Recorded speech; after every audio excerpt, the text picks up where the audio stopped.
जहां पर लक्ष्मी नारायण थे तो ये दुनिया का नाम क्या था? सतयुग नाम था। और जब यहाँ पर साधारण नर नारी है, हम जैसे लोग, तो इसका नाम क्या पड़ गया? कलयुग पड़ गया। अब सतयुग, कलयुग को सतयुग में बदलना है, इसीलिए आए ना भगवान, है ना। अब उनको परिवर्तन करना है इस दुनिया का, तो क्या करेंगे? हम सबके अंदर जो लक्ष्मी नारायण जी वाले संस्कार नहीं बचे, वो संस्कार धारण करवाएंगे, और जो लक्ष्मी नारायण में नहीं थी बुराइयां, वो बुराई हमारे अंदर आ गई है, उसको हटाएंगे। सीधी बात यही है ना। अब हम जब से बाबा के बने हैं, तब से लेकर के एक ही बात बोली जा रही है। कौन सी बात? कि बच्चे आत्मा समझ के मुझ परमात्मा को याद करो, और देह सहित देह के सर्व संबंध को भूल मेरी याद में स्थिर रहो। यही बात बार बार कहते ना। ऐसे करने से क्या होगा? जैसे जैसे हम आत्म भाव में स्थित होते जाएंगे, तो दिव्य गुणों की धारणा जो है वो हमारे जीवन में होती जाएगी, और देह सहित देह के संबंध से उपराम होते जाएंगे, इससे बुद्धि हटती जाएगी। तो ये कलयुगी संस्कार जो देह और देह के संबंध में है, वो संस्कार हमारे दूर होते जाएंगे। तो इस मेन पॉइंट पर ही हमें पुरुषार्थ करना चाहिए। तो सबसे पहले क्या करते भगवान? इस धरा पे आकर के ब्रह्मा के ललाट में प्रवेश करते हैं। ठीक है, ब्रह्मा के ललाट में प्रवेश करके उनके मुख से ज्ञान की धारा बहाते हैं। उस ज्ञान को जो नर और नारी जीवन में धारण करते हैं, तो वो क्या बन जाते? ब्रह्मा मुख से पैदा हुए ब्राह्मण। और ब्रह्मा मुख से जो जन्मे है, नया जन्म हुआ है, यानी जीवन बदला है जिनका, उनका नाम होता है द्विज। द्विज माना जिनका दूजा जन्म हुआ हो। मनुस्मृति में ऐसे कहा है, जन्मना जायते शूद्र संस्कारात द्विज उच्यते, वेद पाठात भवेत विप्र, और ब्रह्म जाने तिथि ब्राह्मण। किसको ब्राह्मण कहा, किसको द्विज कहा? हमने पुराणों में ये सुना था कि जन्म से हर कोई शूद्र पैदा होता है, जन्मना जायते शूद्र। और फिर अगर वो शूद्र है, शूद्र माना जिनके अंदर संस्कार नहीं है, श्रेष्ठ संस्कार नहीं है, तो फिर उनके संस्कार कर दिया जाता है, उनका शुद्धिकरण कर दिया जाता है। यानी उनको खाना कैसे, बोलना कैसे, चलना कैसे, सारी मर्यादाएं सिखाई जाती है। और उनका संस्कार जब हो जाता है और उनके जीवन में जब शुद्ध परिवर्तन आता है, तब जाकर के उनका नाम पड़ता है द्विज, जिसका दूजा जन्म हो गया, नया जन्म हो गया। तो क्या इधर जो बैठे हैं वो नए जन्म वाले हैं? नया जन्म हो गया सबका? तो ये चेक करना है मुझे कि मैं ब्रह्मा के मुख से ज्ञान सुन करके सच में द्विज बन गया, कि अभी तक शूद्र ही है, जैसे जन्मे थे, जिस कुल में जन्मे थे, उसी के संस्कार है हमारे अंदर, कि बाबा का बनने के बाद नए बन गए, हम कुछ नयापन आ गया, तो फिर द्विज हैं। और नहीं तो एक होते हैं वेद पाठात भवेत विप्र, वेद पढ़ लिए, वेदों का मंत्र याद हो गया, ऋचाएं याद हो गई, और उनको बोलना, उनको सुनाना। तो हम भी मुरली पढ़ना और सुनाना, बाबा का ज्ञान लेना और उनको सुनाना, तो हम विप्र भी बन सकते हैं। और जो ब्रह्म को जानता है वो ब्राह्मण है। तो हमें क्या करना है? पार ब्रह्म परमेश्वर परमात्मा को समझना है, जानना है, ब्राह्मण बनना है। लेकिन बाबा कहते द्विज तो बनना ही है, परिवर्तन तो करना ही है। जब ऐसा चेंज आता है संगम युग में, संगम माना संधि काल, जब कलयुग जा रहा है, सतयुग आ रहा है, दोनों के बीच में भगवान आकर के ज्ञान देते हैं और लोगों में परिवर्तन लाते हैं। तो कौन कौन सा परिवर्तन खास आता है? वो ब्राह्मण कैसे बनाते हैं, द्विज कैसे बनाते हैं, तो उसके लिए कुछ सूक्ष्म बातें आते हैं, जिसे सुनिएगा। 4 क्वालिटी होती है उनके अंदर में, 4 क्वालिटी। जो बाबा के बच्चे हैं यहाँ पर वो हाथ उठाइए। जो बाबा के बच्चे हैं वो हाथ उठाइए। सभी? अच्छा, अब सुनिए, बाबा के बच्चे माना भगवान के बच्चे हैं। अब भगवान हम इसलिए नहीं बोलते क्योंकि भगवान बड़ा दूर का संबंध लगता है, और बाबा मीन्स हमारे पिताजी हैं। भगवान से कोई काम हो तो बताना, वो हमारे पिताजी हैं, ठीक है, हम करवा देंगे। ऐसे इतना अंदर में आत्मविश्वास होना चाहिए, वो हमारा है, हमारे काम तो वो करते हैं और आपका भी हम करवा लेंगे। तो कैसा वाला करवा लेंगे? अब आप बताने मत लग जाना कि हमारी दुकान खुलवा देंगे, क्या ये करवा देंगे, उनका डिपार्टमेंट नहीं है। भगवान पतित पावन है, ठीक है, पतितों को पावन बनाते हैं, सुख शांति का खजाना जिनके पास है वो देते हैं। तो ऐसे सुख और शांति से बढ़कर कोई चीज है क्या? कुछ नहीं है। वो चीज हम दिला सकते हैं, पर कैसे? वो जब आते हैं तो सबसे पहले ब्रह्मा के मुख से ज्ञान सुना के ब्राह्मण बनाते हैं सबको, ठीक है। तो अभी यहाँ सब कौन बैठे हैं? ब्राह्मण जाति के हैं कि ब्रह्मा मुख से पैदा हुए?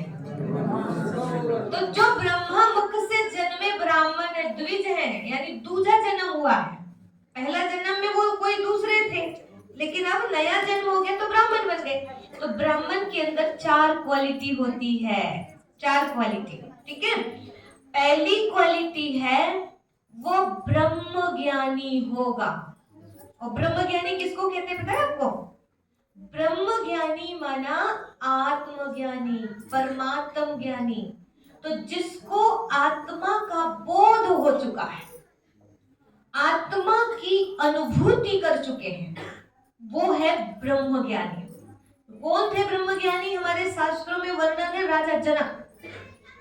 राजा जनक जो है, उनको जैसे ही ये पता चला, उन्होंने एक सपना देख लिया था। वो सपना ऐसा था कि मैं जो है भिखारी बन चुका हूँ। एक राजा ने उन पर आक्रमण किए हैं और मैं भिखारी बन चुका हूँ। भाग गए वो वहां से निकलकर, झाड़ियों में छिप गए, उनके सारे कपड़े फट गए और 3 दिन हो गए खाने को कुछ भी नहीं मिला था उनको। पानी प्यास लगी थी, यहाँ वहां भाग रहे थे, यहाँ वहां तरस रहे थे पानी के लिए, भोजन के लिए।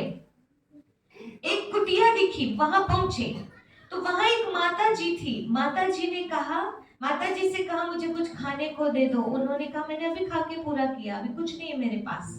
भिखारियों से भी ज्यादा भिखारी बन चुके थे वो। और कहती है चलो ठीक है, ये सूखा खिचड़ी का चावल रखा है, बना लो और खा लो। जैसे तैसे उन्होंने बनाया, उतने में 2 बैल आपस में लड़ते लड़ते आए और उस पूरी खिचड़ी को मिट्टी में मिला दिया। अब जैसे ही वो बैल टकराए आकर के, वैसे ही इनकी नींद खुली और नींद खुलते ही देखा कि मैं कहाँ हूँ? महल में हूँ। ये सपना देख रहे थे सब कि कोई राजा ने आक्रमण किया है, मैं भाग गया हूँ, बाहर हूँ, भूखा हूँ, प्यासा हूँ, भिखारी बन गया हूँ। उनको ये लगा, ये हम सबको लगना चाहिए। एक ब्रह्म ज्ञानी क्या होता है, एक आत्मज्ञानी क्या होता है। हम कई बार सोचते हैं बाबा के बच्चे हैं, बाबा के बच्चे हैं, लेकिन बाबा के बच्चों की क्वालिटी क्या होनी चाहिए उसको समझना हमको। तो उन्होंने जैसे नींद खुली, महल में देखा तो कहा कि मैं महल में हूं, ये नहीं मैं राजा हूं। पर अभी मैं क्या देख रहा था? भिखारी हूं। तो मैं वो हूं, भिखारी हूं कि राजा हूं? दोनों में से क्या हूं? कहीं ऐसा तो नहीं अभी जो देख रहा हूं ये सपना हो, कि मैं राजा देख रहा हूं ये सपना हो, और जो भिखारी देख रहा था वो सही हो। क्योंकि जब सपना देखता है व्यक्ति तो ऐसा लगता है कि प्रैक्टिकल में हो रहा है, यही सच है, लगता है नहीं? कभी कभी शेर दौड़ रहा है पीछे से, भाग रहे हैं तो बीपी बिल्कुल बढ़ चुका है ऐसे, और सच में श्वास की गति बढ़ जाती है, नींद में घबरा जाता है व्यक्ति। कभी कभी तो गिर गए ऐसे करके, पूरी पूरा बिस्तर हिल जाता है हमारा, होता ही नहीं होता है? तो बिल्कुल ऐसा लगता है ये वही है, यही सच है। उससे बाहर आए तो लगता है ये सच है, और यहाँ देखते हैं तो लगता है वो सच है कि ये सच है। उनको लग रहा था जनक को, क्योंकि वो चिंतनशील व्यक्ति थे, मननशील व्यक्ति थे। हमें तो पता नहीं कितने बार सपने दिख जाते हैं, उसके बाद भी हम ये चीज सोचते नहीं कभी। उन्होंने चिंतन किया और उनको लगा कि इसको जानना चाहिए, मेरे स्तर से तो मैं नहीं समझ पा रहा हूं, कोई महात्मा से समझो। राज्य में जितने विद्वान थे सबको बुलाया, सबको बुला करके पूछा सही क्या है, वो सही है कि ये सही है, मैं राजा हूं कि मैं भिखारी हूं। तो विद्वानों ने आकर के थेवरी वाला ज्ञान सुना दिया, संतुष्टि नहीं मिली। तब फिर कहा क्या मेरे राज्य में कोई ऐसा नहीं है जो मुझे सत्य का बोध करा दे? तब उन्होंने रास्ते पे दरवाजे पर एक आए संत, और वहां से आवाज आई, मैं आपको सत्य का परिचय कराऊंगा राजन। वो कौन थे? अष्टावक्र। अष्टावक्र ने वहां से बोले, मैं आपको सत्य का बोध कराऊंगा। सारी सभा के लोग हंसने लगे कि ये जरा सा 14 साल की उम्र वाला, और टेढ़ा मेढ़ा था पूरा, 8 जगह से टेढ़ा था। चले तो हंसी आई लोगों को, वो देख करके सारी सभा के विद्वान हंसने लगे। उनकी हंसी को देख करके वो अष्टावक्र भी जोर जोर से हंसने लगे। राजा जनक कहते हैं, तुम क्यों हंस रहे हो? तो बोले, पहले इनसे पूछो, ये विद्वानों से ये क्यों हंस रहे हैं? एक विद्वान उठ के कहता है, हम तो इसलिए हंस रहे हैं कि तुम हंसने लायक दिखाई ही दे रहे हो, लेकिन तुम क्यों हंस रहे हो ये बताओ। तो कहा, मैं इसलिए हंस रहा हूं, मुझे ये पता चला था राजा जनक ने अपने महल में धर्म सभा लगाई है और वहां विद्वानों को निमंत्रण दिया है और विद्वानों की भीड़ लगी है। पर जैसे ही मैंने प्रवेश किया हॉल में, मुझे पता चला कि यहाँ एक भी विद्वान नहीं, यहाँ तो चमारों की सभा लगी पड़ी है। अब जैसे कहा चमारों की सभा लगी पड़ी है, विद्वान पूरे साइलेंस में, ये क्या बोल दिया? राजा जनक कहते हैं, आपने इन विद्वानों का ऐसा कैसे बोला?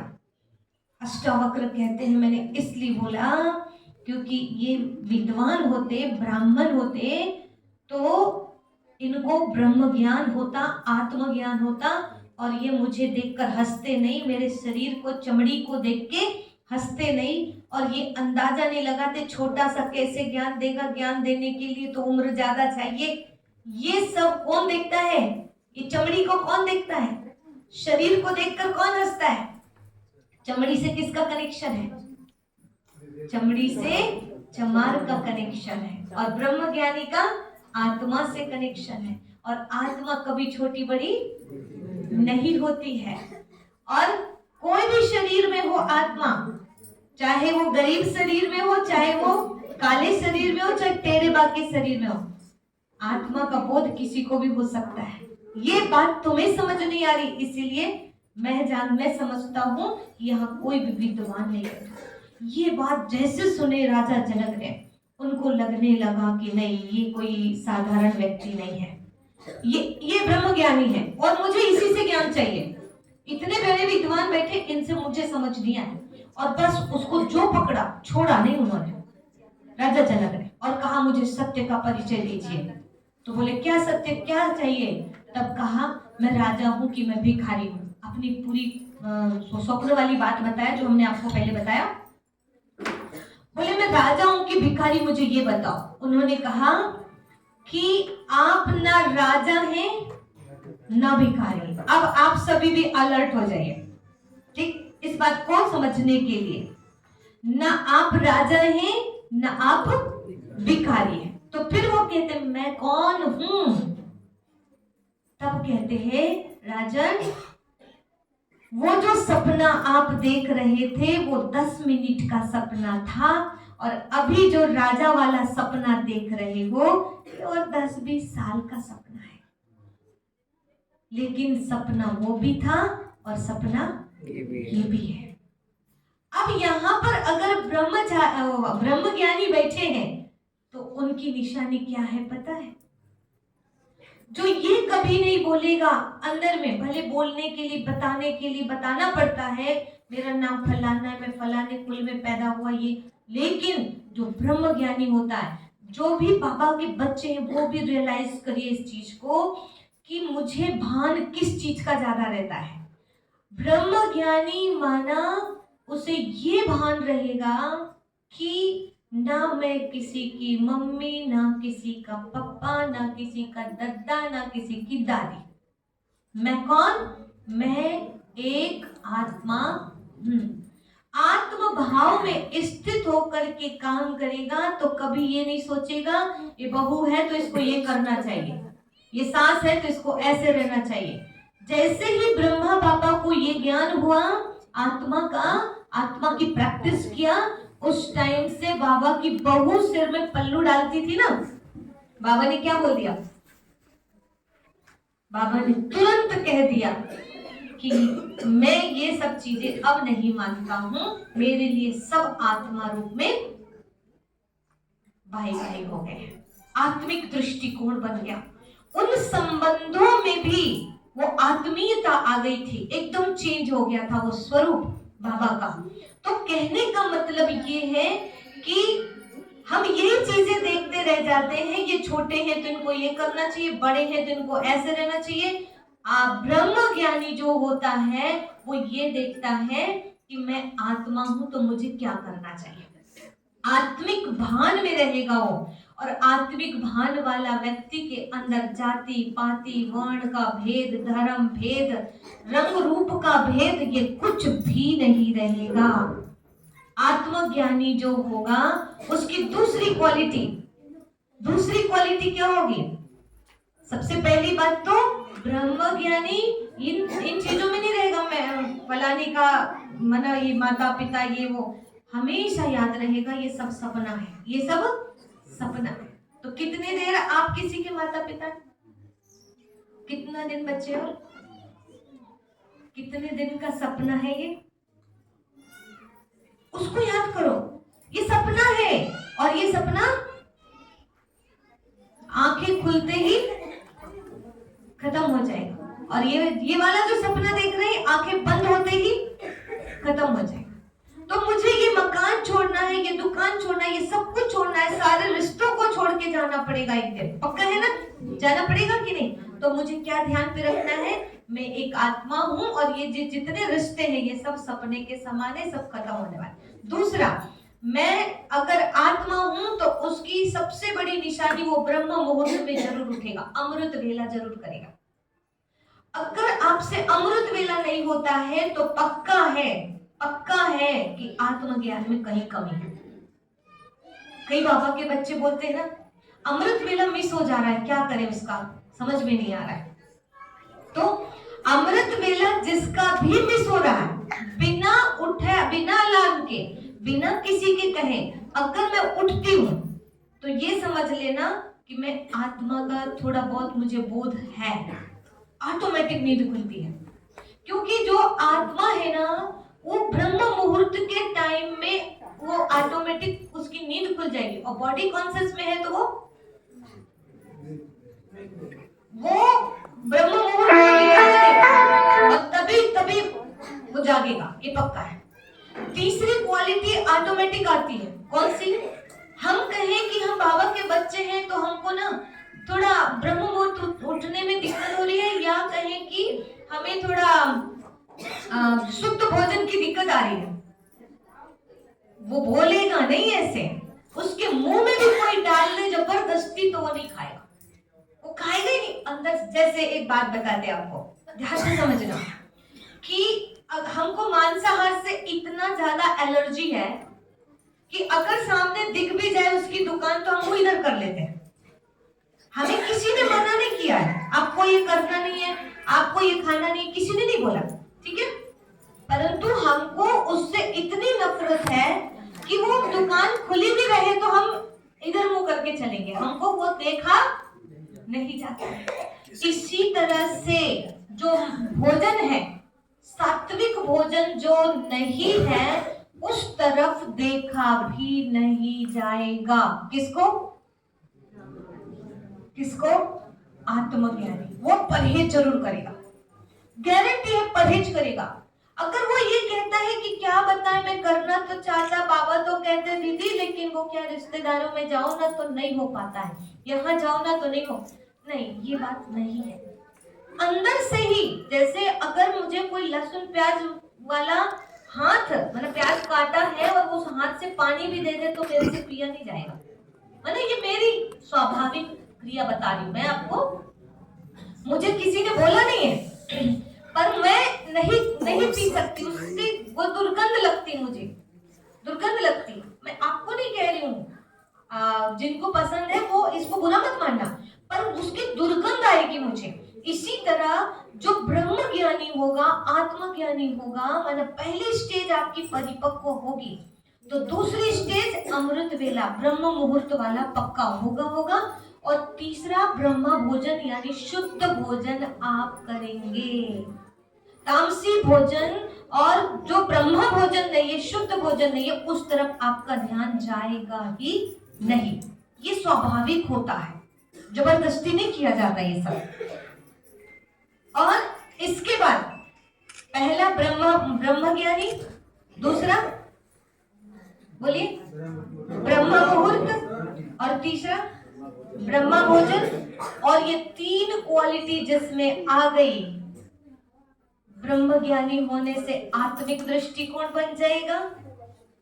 ये चिड़िया रैन बसेरा है, ये पक्का हो जाएगा।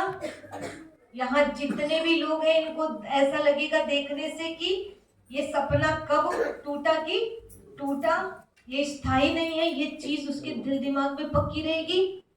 और इसकी वजह से फिर वो परमात्मा से कनेक्ट होगा, क्योंकि मेरा परमानेंट संबंधी वो है, उसको याद जरूर करेगा और उसका लेटर मुरली जरूर सुनेगा, पढ़ेगा। ठीक है, वो ना चाहते भी मन लगेगा उसका कि भगवान के महावाक्य सुनो, क्योंकि उसी के पास जाना, वो क्या बोल रहा है पहले समझ तो लो।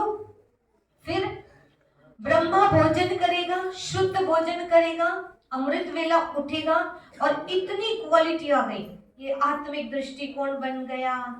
ब्रह्म मुहूर्त में उठ के बैटरी चार्ज कर लिया, ब्रह्मा भोजन करके, शुद्ध भोजन करके इंद्रियों पर कंट्रोल आ जाता है, क्योंकि जैसा खाएंगे अन्न वैसा होगा मन शुद्ध हो गया। अब चौथी स्टेज आती है ब्रह्मचर्य की। ब्रह्मचर्य भी ऑटोमेटिक आता है, इसको करना नहीं पड़ता। ब्रह्मचर्य के नियम जबरदस्ती धारण नहीं करने पड़ते, ब्रह्मचर्य ऑटोमेटिक आता है।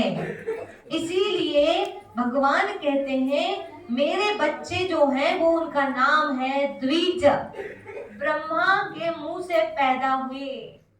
पहले हम सोचते थे ब्रह्मा जी के मुंह से कहां से निकलते भाई, वो टीवी में दिखाते ना मुंह से निकल रहे सारे, इतने बड़े बड़े इंसान निकल रहे हैं, तो हम कहते थे इतने बड़े इंसान कैसे निकल सकते ब्रह्मा जी से। अब हमें पता चला कि ब्रह्मा जी के मुख से ज्ञान निकला, और ज्ञान सुन करके सब क्या बन गए, द्विज पैदा हो गए। तो अब मान लो हमारा बिगड़ा हुआ जीवन था और अचानक किसी ने देखा, वाह ये तो कितने बदल गए, आत्मज्ञानी हो गए, ब्रह्म मुहूर्त में उठने लगे, शुद्ध भोजन करने लगे और ब्रह्मचर्य का भी पालन करने लगे, कमाल है, इतना कैसे बदल गए। तो क्या कहेंगे, हमारा नया जन्म हो गया है, हम द्विज बन गए, दूसरा जन्म हो गया है हमारा, है ना। कहां से हुआ, ब्रह्म मुख से ज्ञान सुन के हुआ। तो ये परिवर्तन, जबरदस्त परिवर्तन हमारे जीवन में आना चाहिए, पर इसके लिए तीन का पुरुषार्थ मत करना। आगे वाले 3 का पुरुषार्थ नहीं किया जाता, पहले नंबर का पुरुषार्थ किया जाता है। कौन सा? ब्रह्म ज्ञान। और बस ब्रह्म ज्ञान प्राप्ति करो, बस ब्रह्म ज्ञान समझ में आ गया, आत्मज्ञान समझ में आ गया, वो कैसे आएगा, कैसे आएगा, मुरली एक दिन भी मिस नहीं करो। मुरली सुनते सुनते ध्यान से समझो, और जो बाबा कहे सो करना ऑटोमेटिक शुरू हो जाएगा। बस हमको ज्ञान को बढ़ाना है, बिन विवेक क्या कहते हैं, बिन सत्संग विवेक ना होई। बिना सत्संग के विवेक जागने वाला है, और विवेक नहीं जागेगा तब तक ये चीजें हमारे जीवन में नहीं आ पाएगी। तो धारणा में परिपक्व बनने के लिए ज्ञान की मात्रा बढ़ाइए, और उसके लिए अगर आसपास ही रहते हैं तो सुबह और शाम दोनों टाइम आइए, ठीक है। सुबह और शाम दोनों टाइम बैठ के योग भी करना और मुरली भी सुनना है। अब क्यों कह रहे हैं, देखो मान लो अभी जैसे कोरोना काल आया, उसमें कितने लोग चले गए, कितनी प्रॉपर्टी समाप्त हो गई, पैसा पूरा समाप्त हो गया, पूरा लग गया, नहीं बचा पाए। फिर भी आप कितना भी दिमाग लगाइए संसार की तरफ, अभी ऐसा समय, अच्छा आप बताओ पहले मुझे, अभी कोरोना से बड़ी वाली प्रॉब्लम आएगी कि छोटी वाली आएगी कि आएगी नहीं? हाँ, बड़ी वाली क्यों बोल रहे हो आप? क्यों बोला आपने? बताइए क्यों ऐसा लगा आपको, क्यों बोला आपने? क्योंकि पाप कर्म उससे ज्यादा बढ़ गए, अब बढ़ गए, दिनों दिन पाप बढ़ते जा रहे हैं। जैसे जैसे पाप बढ़ेंगे वैसे वैसे दुनिया में समस्या बड़ी वाली आएगी ना। अब बड़ी समस्या आएगी तो उसको पार करने के लिए ताकत है, वो ताकत कैसे आएगी? यहाँ का ज्ञान और योग से आएगी। इसलिए ये मत बोलना, अरे ये तो कहते हैं कि भैया दोनों टाइम काम छोड़ दो और यहीं बैठ जाओ, आश्रम में बैठ जाओ। क्यों बोल रहे हैं? क्योंकि अंत समय में यही ऊर्जा जो इकट्ठा करेंगे हम, यही ताकत, यही ज्ञान, यही शक्ति, यही गुण, वो काम आएंगे। और बाकी जो है, जो स्थूल चीजें हैं, वो हमें छोड़ना पड़ेगा ही पड़ेगा। ये बात बाबा ने 1936 में बता रखा था। क्या? कि 100 साल के अंदर में युद्ध शुरू हो जाएगा। अभी 88 साल ही हुए हैं और हो गया 100 साल होते तक पूरा विश्व युद्ध में बदल जाएगा और सतयुगी संसार आ जाएगा। जो जो बोला बाबा ने वो पूरा का पूरा हो गया। हो गया कि नहीं? आप वो कल्प वृक्ष के चित्र में देख लेना, उसमें सबसे ऊपर में एक रशिया और एक अमेरिका की कैप वाले दो बिल्ले बनाए हैं, और एक तरफ रशिया और अमेरिका दोनों के वहां झंडे लगा रखा है, और दोनों का युद्ध होगा और ये माखन तीसरा खाएगा। ये 36 में चित्र बनाया, 1936 में, और 100 साल के अंदर ये होगा बोला। आज ये युद्ध शुरू हो गया रशिया अमेरिका का, और अब माखन कौन खाएगा? भारत। भारत में भी प्रथम राजकुमार कृष्ण, और कृष्णा के साथ में राजाई वो करेंगे जो कृष्ण जैसे, यानी ब्रह्मा बाबा के समान जो पुरुषार्थी बनेगा। तो ब्रह्मा बाबा ने कितना आत्मा का अभ्यास किया, हमारा मेन अभ्यास नहीं हुआ है और दूसरा ज्ञान ढेर सारा है, तो आपका ज्ञान कोई काम का नहीं रहेगा। बताया ना कि रावण का ज्ञान भी कोई काम का नहीं रहा। ऐसी तपस्या कोई काम की नहीं। मूल चीज होनी चाहिए, आत्मा का अभ्यास करो, प्रैक्टिस करो, ठीक है। अब ये सब करना है हम सभी को। सुबह शाम यहाँ बैठकर, अभी तक एक क्लास करते थे, अब कोचिंग क्लास करनी है, क्योंकि पेपर सामने आ रहे। कोचिंग करके परिपक्व बनना है, यानी सुबह भी और शाम को भी हमें दोनों टाइम आना है। और अपने, ये शास्त्र भी कहते हैं 8 घंटे काम करो, 8 घंटे आराम करो, और 8 घंटे जो है वो आत्मा की उन्नति में लगा दो। 8 घंटे मिलते हैं अपने को, हम तो केवल 1-2 घंटे, 2 घंटे 4 घंटे बोल रहे हैं, ठीक है। अब ये क्यों बोलते हैं? क्योंकि जो 2 लक्ष्मी नारायण होते हैं, आपको पता होगा, एक लक्ष्मी होती है जो उल्लू के ऊपर बैठती है, और एक लक्ष्मी होती जो नारायण जी के साथ रहती है, वो गरुड़ के ऊपर बैठती है। ऐसा क्यों होता है पता है आपको? जो लक्ष्मी के साथ नारायण को भजता है, मतलब धन के साथ भगवान को भी भजता है, वो गरुड़ के समान है। और जो केवल अकेली लक्ष्मी को भजता है, वो उल्लू के समान है। उल्लू के समान ऐसे कि वो धन कमाएगा, प्रॉपर्टी कमाएगा, पूरी तैयारी कर देगा, पूरा टाइम बच्चों को देगा, और लास्ट टाइम में खाली हाथ चला जाएगा, सब यहीं छोड़ के चला जाएगा। तो रहा ना उल्लू, बोलते हैं ना, ऐसे नहीं बनना आपने, बुद्धू बनना, उल्लू बनना नहीं है अपने को, कि पूरी जिंदगी जिसके पीछे खपा दिया उसको वहीं छोड़ दिया और अकेला चला गया खाली हाथ, और अगले जन्म से जीरो। हमें क्या करना है? चालाकी करना है। सुन लो सभी, चालाकी करना मतलब कि इस जन्म में मुझे वो कमाना है जो मेरे साथ में जाने वाला है, उसकी तैयारी करनी है, उसको कहते चालाक। बच्चों का करो, आपको बताऊं, आप परिवार के पीछे कितना भी लगे रहोगे, कितना भी, दिन रात भी उनकी मालिश कर दो आप, सुबह शाम भी, लेकिन वो पुण्य नहीं होगा। क्यों नहीं होगा बताएं? उसमें पुराना कर्जा ही चुका रहे हो आप। अब पुराना कर्जा चुका रहे हो, पूरी एनर्जी उसी में लगा दोगे चुकाने में, तो नया खाता भी तो जमा करो, नया बैलेंस भी तो होना चाहिए, पुण्य का अगले बार काम आए। तो आपकी जिंदगी पुराना चुकाने में जा रही है कि नया जमा करने में भी। इसलिए घर वालों को छोड़ भी नहीं सकते, छोड़ना नहीं है, यानी पुराना चुकाना भी है और नया जमा करना भी है, दोनों का बैलेंस रखो, ठीक है। और आप अगर कहते हो टाइम नहीं है ना, टाइम नहीं ना, बच्चे हैं ना, ये है ना, इसका मतलब आप पूरा टाइम कर्जा चुकाने में लगे हो। समझ में आ गया? तो चालाक किसको कहेंगे?